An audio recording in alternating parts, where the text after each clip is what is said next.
сәлеметсіздер ме? Мен Кульбаева Тамаша Александр қызы Қостанай облысы Рудный қаласы әкімдігінің Бейімбет Майлин атындағы 7-ші мектеп гимназиясында көркемеңбек пәні мұғалімімін. Бүгінгі күні адамға ең бірінші өмірлік қажет еңбек екенін уақыт дәлелдеуде. Адам өмірі үшін аса қажетті әрі өмір бойы тоқтаусыз білім беретін пән еңбекке баулу пәні қазіргі таңда технология үздіксіз дамытуда. Оқушыларды кәсіпкерлікке, қазіргі заман талабына сай басқару, білу, ұйымдастыру, іске асыру жұмыстарына бейімдеу басшылыққа негіз болып отыр. Болашақ маман иесі өз өндірісінен түскен қаржыны жұмсай алатын жекеменшік иесі, азаматтық нарыққа қатыса алады, өз ісіне жұмыс беруші, ұйымдастырушы, жұмыстың сапасына жауап беруші болып табылады. Сондықтан сіздерге бүгінгі ұсынылып отырған сабағымда жүзеге асырылатын педагогикалық идея сабақта заманауи тәсілдерді қолдана отырып еңбек етудің алғы шарттарын үйрету арқылы балалардың кәсіптік білімін дамыту, болашақ мамандық таңдауға даярлау, эстетикалық талғамын қалыптастыру. Оқушылар, қазір сіздерге мен конверттегі хатты таратамын. Осы конверт арқылы біз топқа бөлінеміз. 3 топқа конверттің ішіндегі берілген ұғымға мәлімет жинақтап, онымен, яғни соңында таныстырамыз.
Кілем туралы материалдарды іздестірді. Яғни алаша кілем деп отқанымыз әртүрлі түстегі жүндер мақтадан өрнектеліп тоқылатын төсеніш мүлік болып табылады. Алаша кілемді 2 түрлі әдіспен тоқиды. Бірінші әдісі ол түрлі түсті, яғни мақталарды жарастыра тоқу арқылы, екіншісі сана отырып жарыстыра тоқитын кілем.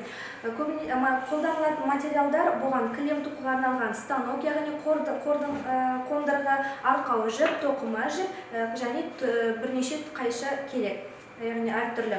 Көбінесе алашадан бізге қазіргі таңда қоржындар, төсеніштер көбінесе осы алаша кілем тоқу әдісімен тоқылады. Сонымен балалар, бүгінгі сабағымыздың тақырыбы қалай деп ойлайсыздар? Кілем тоқу және оның құрал жабдықтарымен танысамыз. Дұрыс, балалар. Енді сабағымыздың келесі кезеңіне көшейік. Экранға назар аударып, бейнебаян көреміз.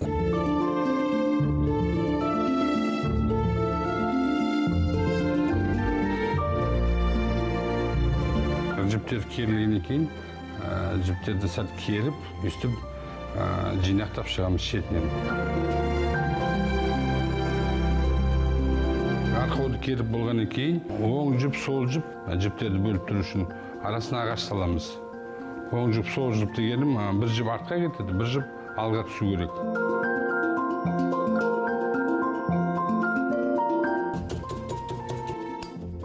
Гобеленнің негізі арқауын тоқып біттік.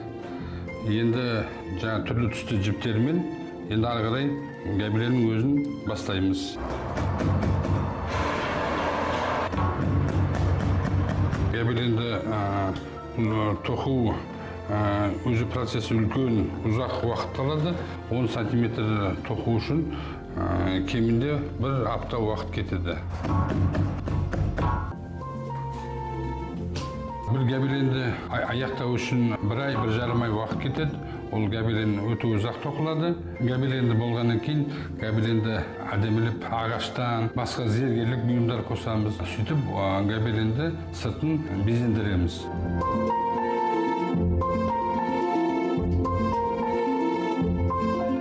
Міне біздің 2 айлық еңбегіміздің нәтижесі. Гобеленіміз дайын. Ағаштан жақтауларын дайындадық, безендірдік жақтауларын. Жақтаулардың ішіне мынандай матадан безендірулер жасадық. Гобеленіміз дайын. Бұл кез келген шаңырақтың сәнін келтіретініне сенімдімін.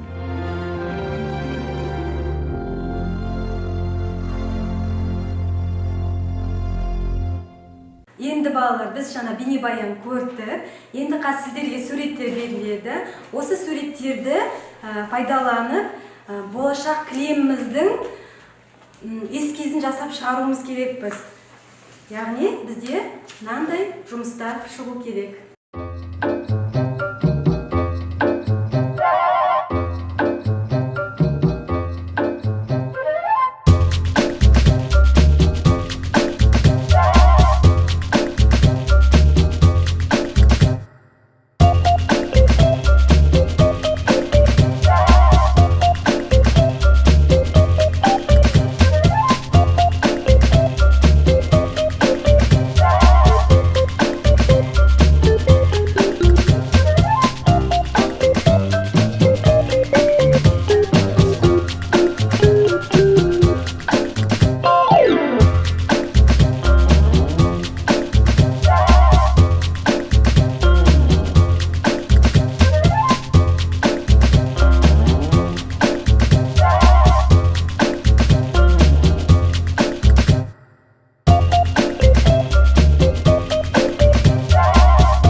Сонау ерте заманнан келе жатқан ата-бабаларымыздың тоқыған 200 жүздемелі кілемі болып саналады. Бүгінгі сабақта мен бұл кілемді шатасы мен арқа жүптерін кезектестіріп ауыстыра отырып тоқыдым.